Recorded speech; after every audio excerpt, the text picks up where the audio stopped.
हाँ तो my dear friend, आज ये हमारा 7वां लेक्चर है। ठीक है ना। डेली की भांति आज हम पहले ये देखेंगे कि हमने 6th लेक्चर में क्या देखा था और उसके बाद हमने 7वें लेक्चर में क्या देखना है। ठीक है, तो छठे लेक्चर में हमने क्या देखा था, कंसेप्ट ऑफ एनर्जी देखा था एंड इंटरनल एनर्जी के बारे में बात किया था। उसके बाद हमने एंथैल्पी देखा था, फिर रियल गैसेस के बारे में बात किया था, मेयर्स इक्वेशन देखा था और उसको हमने फिर प्रूव भी किया था। और उसके बाद हमने फ्री एक्सपेंशन का एनालिसिस किया था। My dear friend, free expansion की एनालिसिस करते टाइम दो चीज़ें हमारे सामने आई थी। पहली तो ये थी कि डेल्टा क्यू इक्वल्स टू क्या होता है, डब्ल्यू होता है। दूसरी ये थी डेल्टा डब्ल्यू इक्वल्स टू क्या होता है, delta Q equals to zero होता है और डेल्टा डब्ल्यू इक्वल्स टू क्या होता है, जीरो होता है। जीरो क्यों होता है इसके बारे में हम थोड़ा सा आगे बात करेंगे आपसे, लेकिन उससे पहले हम देख लेते हैं कि लेक्चर 7th में हमें क्या क्या पढ़ना है। तो लेक्चर 7th में हम कंट्रोल वॉल्यूम का एनालिसिस करेंगे। कंट्रोल वॉल्यूम के दोनों टाइप का एनालिसिस करेंगे, मतलब स्टेडी टाइप भी देखेंगे और अनस्टेडी टाइप भी देखेंगे। ठीक है, फ्री एक्सपेंशन को थोड़ा एलेबोरेट करेंगे। उसके बाद स्टेडी फ्लो एनर्जी इक्वेशन देखेंगे, थ्रोटलिंग प्रोसेस देखेंगे और जैसा कि बताया था स्टेडी और अनस्टेडी स्टेट देखेंगे। तो टाइम वेस्ट ना करते हुए जल्दी से हम देख लेते हैं कि delta Q equals to zero और delta W equals to zero क्यों होता है। ठीक है ना। देखिए, फ्री एक्सपेंशन में मैंने देखा था कि डेल्टा डब्ल्यू की हीट इंटरेक्शन हो रहा है, साथ में वर्क इंटरेक्शन हो रहा है, लेकिन हमने वहाँ पे ये भी देखा था कि हमारी जो एंट्रोपी होती है कांस्टेंट हो रही है।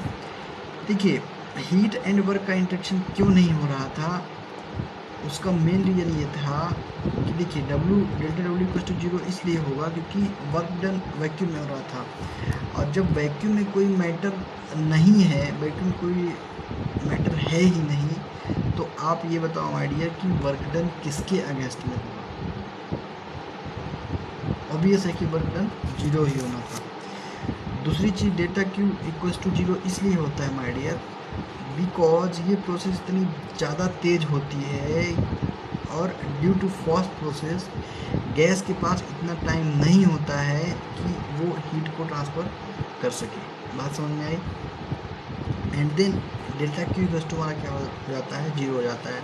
और ये भी देखा गया कि हमारा सिस्टम इंसुलेटेड हो अथवा ना हो, बट हमारा हीट का ट्रांसफ़र जीरो हो जाएगा इन केस ऑफ फ्री एक्सपेंशन। बात समझ में आई। अभी तक हम केवल इंसुलेटेड या आइसोलेटेड केस में क्या देखते थे, delta Q equals to zero होता था, लेकिन अब आइसोलेटेड इंसुलेटेड है या नहीं है, फिर भी हमारा delta Q equals to zero होगा in case of free expansion.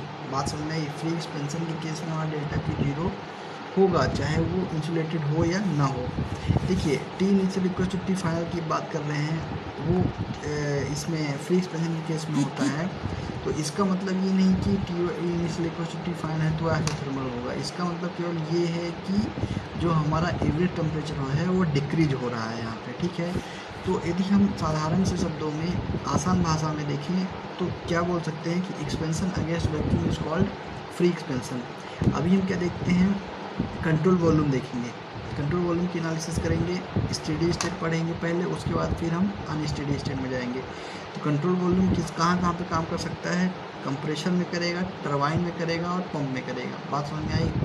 Compressor में करेगा, टरबाइन में करेगा, पंप में करेगा, नोजल में करेगा। ठीक है ना। इसको हम आगे चल के देख लेंगे। स्टेडी फ्लो एनर्जी इक्वेशन को बताने के बाद हम कंप्रेशर, पंप, टरबाइन और नोजल में कैसे अप्लाई होता है ये भी देख लेंगे। ठीक है, तो स्टेडी फ्लो एनर्जी इक्वेशन को फर्स्ट लॉ ऑफ थर्मोडायनेमिक्स भी बोलते हैं, लेकिन ये यूज़ कहाँ होता है, ओपन सिस्टम के लिए। वहाँ पे फर्स्ट लॉ 1-2 लेक्चर में जो पढ़ते हैं फर्स्ट लॉ ऑफ थर्मोडायनेमिक्स जो था वो हमारा क्लोज सिस्टम के लिए अप्लाई होता था, लेकिन ये जो हमारा फर्स्ट लॉ ऑफ थर्मोडायनामिक्स है वो अप्लाई होगा फॉर ओपन सिस्टम। ठीक है, तो यहाँ पे हम देख रहे हैं कि हमारा कंट्रोल वॉल्यूम है जिसमें अंदर डैश लाइन है, उसको हम अपना क्या मान लेते हैं, कंट्रोल वॉल्यूम मान लेते हैं। इनलेट में पिस्टन सिलेंडर अरेंजमेंट दिख रहा है, उसको पॉइंट ए मान लेते हैं, और एग्जिट में पिस्टन सिलेंडर अरेंजमेंट दिख रहा है, उसको हम पॉइंट 2 मान लेते हैं। ठीक है ना। इसमें प्रेशर P1 मान लेते हैं और चेंज ऑफ जो हमारा इसका जो वॉल्यूम है, ठीक है, सॉरी चेंज ऑफ वेलोसिटी जो होता है उसको मान लेते हैं V1, और चेंज ऑफ मास जो होता है उसको मान लेते हैं M2, सॉरी DM1। और एग्जिट में भी यही देखते हैं कि जो प्रेशर होता है P2 होता है, चेंज ऑफ वेलोसिटी dV1 होता है और dV2 होता है, और चेंज ऑफ जो हमारा मास है dm2 होता है, ठीक है। इनलेट में जब हम आते हैं तो वहाँ पे देखते हैं कि जो हमारा प्रेशर है P1 होता है, स्पेसिफिक वॉल्यूम, स्पेसिफिक जो हमारी वेलोसिटी होती है, स्पेसिफिक जो वॉल्यूम होता है एट इनलेट तो स्मॉल v1 होता है, वेलोसिटी एट इनलेट क्या होता है C1 होता है, और डेटम हेड Z1 होता है, और U1 जो होती है हमारी इंटरनल एनर्जी होती है। अभी देख लेते हैं फ्लो वर्क क्या होता है अथवा डिस्प्लेसमेंट वर्क क्या होता है। तो वर्क डन हम कहाँ देखेंगे, एंट्री में देखेंगे, फिर एग्जिट में देखेंगे, फिर हमारी एनर्जी देखेंगे किसमें, इनलेट में और एग्जिट में, ठीक है ना।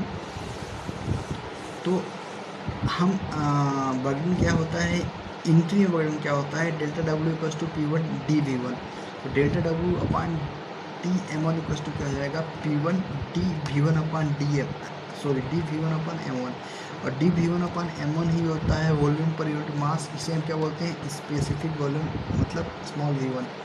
तो फाइनल जो इक्वेशन आती है निकल के एंट्री पॉइंट की, तो वो क्या हो जाएगा, dW upon d1 equals to P1 V1, ठीक है ना। और डेल्टा W एग्जिट में क्या हो जाएगा, P2 dV2, ठीक है ना। तो delta W exit upon dm2 equals to क्या हो जाएगा, P2 V2, ये किसके लिए हो जाएगा, एग्जिट के लिए, ठीक है। If we talk about energy means energy analysis हम करते हैं, तो स्टेडी स्टेट में क्या हो जाएगा, इनलेट की एनर्जी और एग्जिट की एनर्जी किसके बराबर हो जाएगी, मास के बराबर हो जाएगी, मास फ्लो रेट के। तो m inlet equals to m exit equals to mass flow rate. और एनर्जी की बात करें तो energy inlet equals to energy exit equals to हमारी एनर्जी हो जाएगी, जो कंजर्वेशन ऑफ एनर्जी को इंडिकेट करता है। बात समझ में आई। अभी हम इनलेट पे क्या देखते हैं कि U1 जो हमारी कंजर्वेशन ऑफ एनर्जी क्या होती है, U1 plus Z1 plus C1 square by 2 plus P1 V1 plus Q plus 2 U2 plus Z2 plus C2 square by 2 plus P2 V2 plus W of control volume तब होगा जब हमारा उस control volume में कोई फैन लगा हुआ होता है, ठीक है। देखिए U1 plus P1 V1 equals to H1 होता है, तो फॉर्मूला चेंज होकर क्या हो जाएगा, H1 plus Z1 plus C1 square by 2 plus Q equals to H2 plus Z2 plus C2 square by 2 plus WCV, ठीक है। यही हमारा क्या होता है, स्टेडी फ्लो एनर्जी इक्वेशन, ठीक है ना। स्टेडी का मतलब होता है not change with respect to time, बात समझ में आए। तो इसे ही हम क्या बोलते हैं, फर्स्ट लॉ ऑफ थर्मोडायनेमिक्स होते हैं। और अप्लाइड क्या होता है, फॉर ओपन सिस्टम, मतलब यहाँ पर मास का भी इंटरेक्शन होगा और एनर्जी का भी इंटरेक्शन होगा। अभी हम इसकी यूनिट देख लेते हैं। तो जो इसमें H1 H2 और WCV होता है, उसकी यूनिट हमारी किस में होती है, किलो जूल पर केजी में। और जो हमारा GZ1 C1 स्क्वायर बाई 2 और GZ2 and C2 square by 2 होता है, उसकी यूनिट माय डियर किस में होती है, जूल पर केजी में होती है। तो सारी यूनिट हमें किलो जूल पर केजी में करने के लिए फाइनल जो हमारा फार्मूला होगा, तो उसमें हम या तो 1000 को पुट करेंगे या फिर 1000 से डिवाइड कर देंगे किसको, GZ1 C1 square by 2 GZ2 और C2 स्क्वायर बाई 2 में।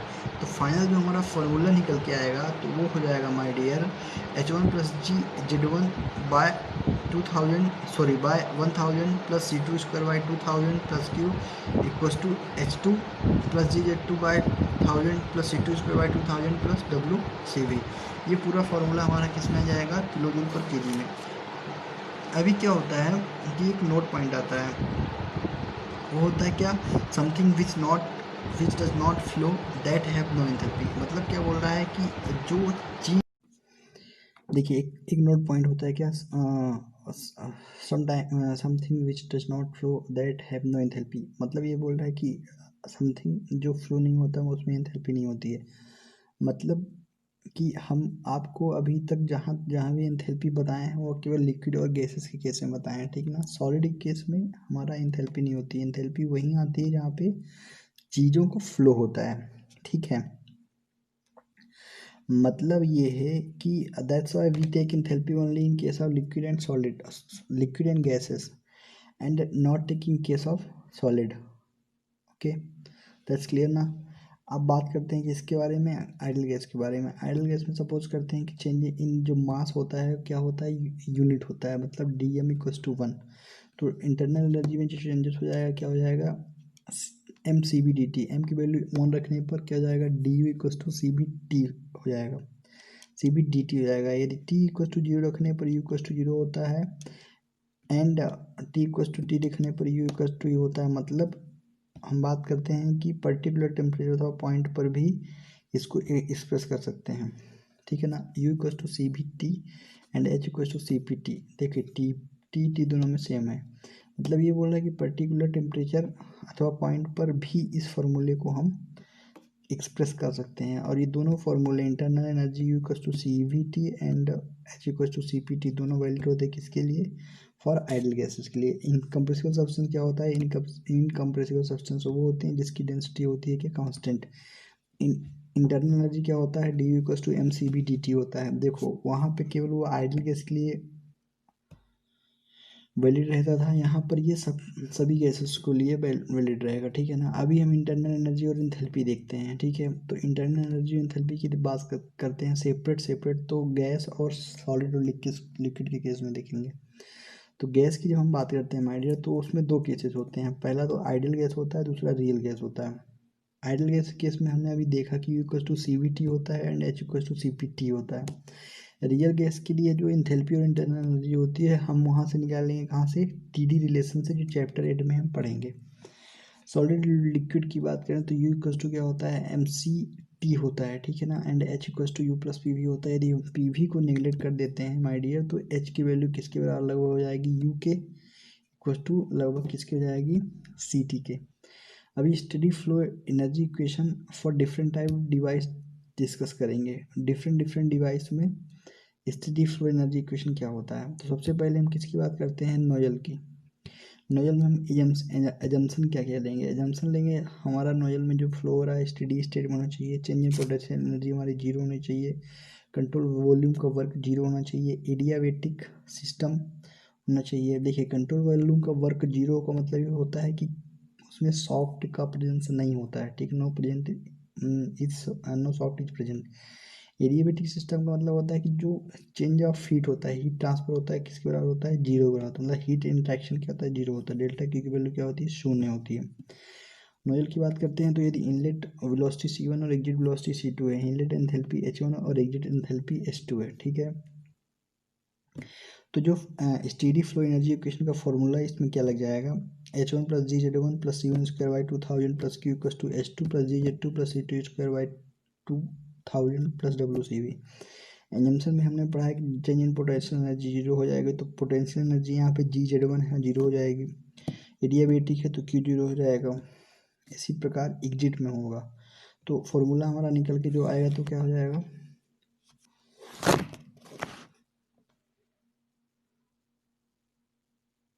तो इसमें जो हमारा फॉर्मूला निकल के आएगा तो क्या हो जाएगा, बस H1+C1 ² 2000 = H2+C2 ² 2000। देखिए C1 ² 2000 हमारा इसमें जीरो इसलिए होगा क्योंकि नोजल की जो इनलेट वेलोसिटी होती है लगभग किसके बराबर होती है, जीरो के। तो इन case of nozzle inlet velocity is very slow, ठीक है ना। सो H1 = H2+C2 ² 2000 होता है। 2000 की वजह से इसको हम किलो जूल पर केजी डिनोट करते हैं। C2 क्या होता है, √H1 - H2 × 2000। 2000 क्यों लिख रहे हैं, किलो जूल पर केजी के हिसाब से, ठीक है। और यदि जूल पर केजी होता तो 2000 की जगह 2 लिखते हैं अपन। तो एग्जिट वेलोसिटी ऑफ नोजल क्या जाएगी, C2 = √H1 - H2 × 2, ठीक है। अभी टरबाइन की बात करते हैं अपन, तो टरबाइन किसका, नोजल का क्या होता है, अपोजिट होता है, ठीक है, जैसा कि आप डायग्राम में देख रहे हैं। तो वहाँ पे एजम्पशन क्या था, कंट्रोल वॉल्यूम का वर्क जीरो हो रहा था, यहाँ पे जीरो नहीं हुआ क्योंकि टरबाइन हमारे, और टरबाइन कुछ ना कुछ तो काम करेगी ही करेगी। और सारे एजम्पशन यहाँ पे सेम होते हैं, केवल काइनेटिक एनर्जी भी जीरो हो जाती है। वहाँ पे केवल पोटेंशियल एनर्जी जीरो होता था, यहाँ पे काइनेटिक एनर्जी जीरो हो जाएगा। मतलब enthalpy, inlet enthalpy, exit enthalpy और कंट्रोल वॉल्यूम का वर्क छोड़ के सब जीरो हो जाएगा। तो H1 = H2 + WC हो जाएगा। WCV को सेपरेट करते हैं तो H1 - H2 हो जाएगा। यहाँ पे जो हमारा वर्क दिख रहा है क्या हो जाता है, पॉजिटिव हो जाता है। पॉजिटिव इसलिए हो जाता है क्योंकि टरबाइन से हमें वर्क मिलता है, ठीक है ना। मतलब जो एग्जिट एंथैल्पी होती है लेस होती है इसके इनलेट एंथैल्पी के। अभी हम कंप्रेशर की बात करते हैं तो कंप्रेशर में ऑल एजम्पशन जो होते हैं हमारे सेम होते हैं। कंट्रोल वॉल्यूम का जो वर्क होता है क्या होता है, S2 माइनस H1 होता है। S2 हमारा वर्क इनपुट होता है और यहाँ पे हमें निगेटिव वर्क मिलता है। वो इसलिए क्योंकि हम कंप्रेशर में हमें वर्क देना पड़ता है, टरबाइन में वर्क मिलता था, कंप्रेसर में हमें वर्क देना पड़ता है, ठीक है ना। और यहाँ पे S2 is greater than H1 होगा, मतलब enthalpy at the outlet is greater than the inlet, ठीक है। अभी हम थ्रोटलिंग प्रोसेस पढ़ते हैं। थ्रोटलिंग प्रोसेस क्या होती है, partially opened valve like capillary tube हुआ, पोरस प्लग हुआ, ओरिफिस स्मॉल ओरिफिस हुआ, मीन्स इन किसी भी तीनों में से किसी भी डिवाइस में से आपका एयरफ्लो हो रहा है, then process is called the throttling process. Diagram में आप देख रहे हैं ये डिस्टेंस हमारी डिवाइस होती है, flow is taking place in this narrow space, इस नैरो पैसेजेस, ठीक है ना। तो यहाँ पे शेयर स्ट्रेस होगा तो tau equals to mu D upon D Y, मतलब डी वाई जितना कम होगा हमारा शेयर स्ट्रेस इनलेट और आउटलेट में उतना ही ज़्यादा होगा, ठीक है ना। तो यहाँ पे कंटिन्यूटी इक्वेशन क्या लग जाएगी, mass flow rate rho n A1 C1 equals to rho two A2 C2। यदि rho one equals to rho two होता है तो हमारा वहाँ पे क्या होता है, कंप्रेसिबल इनकम्प्रेसिबल फ्लो होता है, ठीक है ना। और तो उस केस में discharge Q equals to A1 C1 equals to A2 C2 आता है। यहाँ पे C हमारी क्या होती है, वेलोसिटी होती है। देखिए ये डिस्चार्ज कब होगा, जब हमारी डेंसिटी क्या होती है, इक्वल्स टू होती है। देखिए bursting of tyre is adiabatic and throttling process. जो एडियाबैटिक जो बस्टिंग ऑफ टायर होता है क्या होता है, एडियाबैटिक होता है और थ्रोटलिंग प्रोसेस होती है इसमें। दूसरी चीज़ हमने गेस किया होगा कि जब टायर फटता है उसकी हवा हमारे फेस पे पड़ गई या शरीर के किसी भी पार्ट में पड़ गई तो हमें ठंडी फील होती है। उसका मेन रीज़न ये होता है कि वहाँ पे प्रोसेस क्या होती है, एडियाबैटिक होती है। और इतना एडियाबैटिक प्रोसेस वैसे भी इतना फास्ट होती है माय डियर कि आप वहाँ पे हीट का एक्सचेंज करा ही नहीं सकते हो, ठीक है ना। हीट एक्सचेंज करते करते प्रोसेस ख़त्म हो जाएगी, इसीलिए माय डियर वो क्या होता है, हमें कोल्ड फील होता है। अभी हम एजम्पशन की बात करेंगे थ्रोटलिंग प्रोसेस की, तो हमारा प्रोसेस स्टेडी स्टेट में होना चाहिए, मतलब nothing change with respect to time, change in kinetic and change in potential energy हमारी जीरो होनी चाहिए। And there is no heat interaction, मतलब क्यू की वैल्यू जीरो होना चाहिए। कंट्रोल वॉल्यूम का वर्क जीरो होना चाहिए। और सबसे बड़ी बात H1 इक्वल्स टू S2 होना चाहिए, मतलब आइसेंथैल्पिक प्रोसेस होना चाहिए। मतलब थ्रोटलिंग के केस में माय डियर सब कुछ जीरो हो जाता है, केवल H1 इक्वल्स टू S2 बचता है।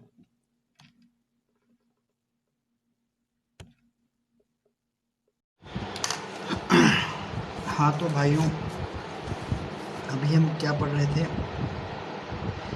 H1 इक्वल्स टू S2 जो हमारा होता है क्या होता है, आइसेंथैल्पिक प्रोसेस होता है, ठीक है। मतलब यदि H1 इक्वल्स टू S2 आ जाए तो वह आइसेंथैल्पिक प्रोसेस कहलाता है। और ये अच्छा काम कहाँ पे होता है, जहाँ पे थ्रोटलिंग प्रोसेस होता है, ठीक है। तो यदि हम बात करें कि कैरेक्टरिस्टिक ऑफ थ्रोटलिंग प्रोसेस कौन कौन सी होती हैं तो वो कौन कौन सी हमारे वो देख लेते हैं हम। पहला होता है थ्रोटलिंग प्रोसेस में जो हमारी आइसेंथैल्पी होती है, सॉरी एंथैल्पी होती है वो कांस्टेंट होती है, मतलब एस कांस्टेंट होता है। प्रोसेस हमारी कौन सी होती है, आइसेंथैल्पिक होती है, ठीक है। और एडियाबैटिक प्रोसेस में क्या होगा, हमारा Q जीरो होगा, बिकॉज जो हमारा दूसरा तीसरा क्या होता है, इरिवर्सिबल प्रोसेस होती है। इरिवर्सिबल प्रोसेस इसलिए होती है क्योंकि यहाँ पे क्या होता है, फ्रिक्शन यूटिलाइज होता है यहाँ पे, ठीक है ना। तो फ्रिक्शन के कारण जो हमारी थ्रोटलिंग हो रही है, मतलब इरिवर्सिबल प्रोसेस होगा। चौथा क्या होता है, प्रोसेस डिक्रीज होती है विल थ्रोटलिंग, इसमें जो प्रेशर होता है हमारा वो डिक्रीज होता है किसी कारण, थ्रोटलिंग के कारण। फिर हम यदि किसकी बात करें, अनस्टेडी स्टेट की, अनस्टेडी स्टेट की लिए हम बात करते हैं तो जो भी हमारा फ्लो हो रहा है that will be change with the किसके टाइम के, बात समझ में आई। अनस्टेडी स्टेट में जो भी हमारा फ्लो हो रहा है that will be change with time. तो इसमें क्या होता है कि मास फ्लो रेट इनलेट का M1 होगा, एंथैल्पी H1 होगी, एंड जो वेलोसिटी होगा हमारा C1 होगा, एंड जो डेटम से हाइट हमारी होगी Z1 होगी, ठीक है। और इसमें जो हमारा हीट इंटरेक्शन होगा वो क्या होगा, Q डैश होगा। और जो कंट्रोल वॉल्यूम का जो वर्क होता है उसमें कंट्रोल वॉल्यूम में वो क्या होता है, W होता है, ठीक है। तो हम ये देख रहे हैं माय डियर कि जो डैश डैश लाइन अंदर दिख रही है आपको, उसको हम क्या मानते हैं, कंट्रोल वॉल्यूम मानते हैं, ठीक है। और जो एग्जिट का हमारा पिस्टन सिलेंडर अरेंजमेंट आपको दिख रहा है माय डियर, वहाँ से जो हमारा जो मास फ्लो रेट एग्जिट हो रहा है, उसको हम एज्यूम करते हैं कि वो क्या है, mass flow rate exit equals to ME हो जाएगा, एंथैल्पी एग्जिट हो जाएगा HE, एंड जो एग्जिट का वेलोसिटी होता है वो CE हो जाता है, और डेटम्स जो एग्जिट का हाइट होता है वो JD हो जाता है। अभी यहाँ पे हम कंजर्वेशन ऑफ मास की बात करें माय डियर, तो क्या हो जाएगा, dm/dt CD equals to mass flow rate inlet minus mass flow rate exit. तो यहाँ पे एंट्री और एग्जिट जो रेट है may be vary with time, ठीक है। अभी कंजर्वेशन ऑफ एनर्जी की बात करें तो क्या हो जाएगा, dE/dt of control volume equals to क्या हो जाएगा, mass flow rate inlet H1 + T1² plus Z1 plus Q dash minus mass flow rate exit H exit plus C exit का स्क्वायर/2 plus G exit exit minus का क्या हो जाएगा आपका कंट्रोल वॉल्यूम का वर्क। बात समझ में आई। हम यहाँ पे क्या देखते हैं माय डियर कि केवल काइनेटिक और पोटेंशियल एनर्जी को हम निगलेक्ट कर रहे हैं। काइनेटिक और पोटेंशियल एनर्जी हमारा जीरो हो रहा है, जबकि Q और W हमारा जो है कंट्रोल वॉल्यूम का वर्क और हीट इंटरेक्शन हमारा यहाँ पे जीरो नहीं होता है। जबकि स्टेडी केस में हमने देखा था कि वहाँ पे जीरो हो जा रहा था। इसलिए यहाँ पे हम केवल काइनेटिक एंड पोटेंशियल एनर्जी का नेग्लेक्ट कर रहे हैं, ठीक है। तो हमारा फाइनली जो डेफिनेशन आता है निकल के, है ना, तो एनर्जी का कंट्रोल वॉल्यूम की एनर्जी का तो क्या होता है, वो dE/dt of control volume equals to dO/dt of control volume equals to क्या जाएगा, mass flow rate inlet H inlet plus Q dash minus mass flow rate exit H exit minus WCV। तो जो हमारा change in energy of control volume है, तो क्या हो जाएगा, वो mass flow rate inlet H inlet plus Q dash minus mass flow rate exit H exit minus control volume का वर्क, ठीक है ना। यहाँ पे क्या होता है कि change in internal energy in the case of unsteady equation पूछता है, तो हमारा यही होगा। अभी एक क्वेश्चन राइज होता है माय डियर थर्मोडायनेमिक्स में, उसका थोड़ा सा हम बात कर लेते हैं। तो यहाँ पे हम देख रहे हैं कि जो हमारी इंटरनल एनर्जी होती है U1 होती है, और एंथैल्पी हमारी H इनिशियल होती है। इनिशियली टैंक हमारा इवैक्यूएट होता है, तो हमें प्रूफ क्या करना होता है कि प्रूव करो कि जो एग्जिट इंटरनल एनर्जी U2 है वो इनलेट एंथैल्पी के बराबर होता है, H इनलेट के बराबर होता है, मतलब U2 equals to H inlet, ठीक है।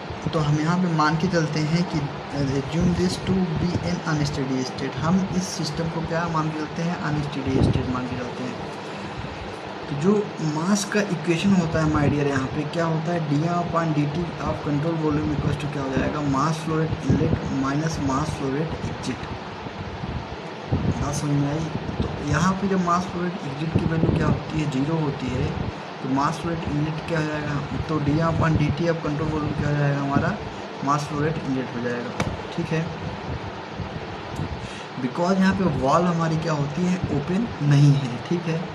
अभी एनर्जी कंजर्वेशन की बात करें यहाँ पे, तो क्या हो जाएगा, dO/dt of control volume equals to क्या हो जाएगा, mass flow rate inlet H inlet plus Q minus mass flow rate exit minus WCV, ठीक है।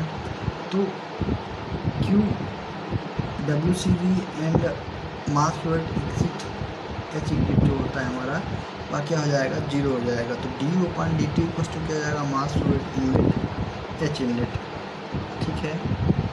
तो mass flow rate inlet equals to क्या होता है, dm इनलेट/dt, और हम मान चलते हैं कि H इनलेट हमारा क्या होता है, कांस्टेंट होता है। तो हम dO/dt इक्वल्स टू क्या लिखते हैं यहाँ पे, इसको हम डिफ्रेंशिएट कर देते हैं t के टर्म में। तो हम 1 to 2 dO/dt इक्वल्स टू क्या लेते हैं, इसकी लिमिट 1 to 2 dm इनलेट/dt डॉट H इनलेट, ठीक है ना। तो यहाँ पे इंटीग्रेशन करने के बाद क्या निकल के आएगा कि U2 minus U1 equals to H inlet M2 minus M1, ठीक है ना। तो U2 इक्वस टू क्या आएगा यहाँ पे M2 H इनलेट, ठीक है ना। ये हमारा U2 हमारा कैपिटल लेटर में है, तो इस U2 इक्वस टू यहाँ पे क्या हो जाएगा M2 U2, तो M2 U2 इक्वस टू क्या हो जाएगा यहाँ पे M2 H inlet. M2 M2 cancel हो जाएगा, ये क्या हो जाएगा फाइनल फार्मूला क्या हो जाएगा U2 equals to H inlet, ठीक है ना। U2 इक्वस टू क्या होता है आइडियल गैस के केस में CpT2, जैसा कि हमने वहाँ पे देखा था, और H इनलेट इक्वस टू क्या हो जाएगा CpT इनिशियल, ठीक है ना। तो T2 इक्वस टू क्या हो जाएगा CpT इनिशियल, तो T2 equals to gamma T1 हो जाएगा। बहुत ही इंपॉर्टेंट फार्मूला है माय डियर, कई बार ये आपके एग्जाम में आ चुका है। इसको हम क्या बोलते हैं, final temperature after the discharge on the tank, discharge tank formula इसको हम बोलते हैं, ठीक है ना। क्या जाएगा T2 equals to gamma T1, है ना। तो इसको हम क्या बोलते हैं, discharge of a tank problem के नाम से ये आता है, ठीक है। ऑब्जेक्टिव भी आ जाता है कभी कभी, बात समझ में आई। अभी हम देख लेते हैं नोट पॉइंट की, जो हमारी आइसेंथेटिक प्रोसेस होती है वहाँ पे हमारा H क्या होता है कांस्टेंट होता है, इंटरनल एनर्जी हमारी बहुत ज़्यादा होती है, और T2 equals to gamma T initial होता है। बात समझ में आई। चलो ठीक है, लास्ट तक बनने के लिए, पूरा वीडियो देखने के लिए आप सबका बहुत बहुत धन्यवाद, ठीक है। वीडियो पसंद आया हो तो लाइक शेयर सब्सक्राइब ज़रूर करना, ठीक है ना, थोड़ा मोटिवेशन मिलता है उससे, ठीक है। हम आपको थर्मोडायनेमिक्स बहुत जल्द कंप्लीट करने वाले हैं, 7 लेक्चर हो चुके हैं, ठीक है। 7 ही लेक्चर और बचे हुए हैं, 7 लेक्चर में आपका पूरा कंप्लीट हो जाएगा क्या, गेट और ESE का सिलेबस थर्मोडायनेमिक्स, ठीक है। तो ठीक है भाई, अभी चलते हैं, फिर मिलते हैं 8वें लेक्चर के साथ बहुत जल्द। तब तक के लिए नमस्कार, शुभ रात्रि, जय हिंद, जय भारत।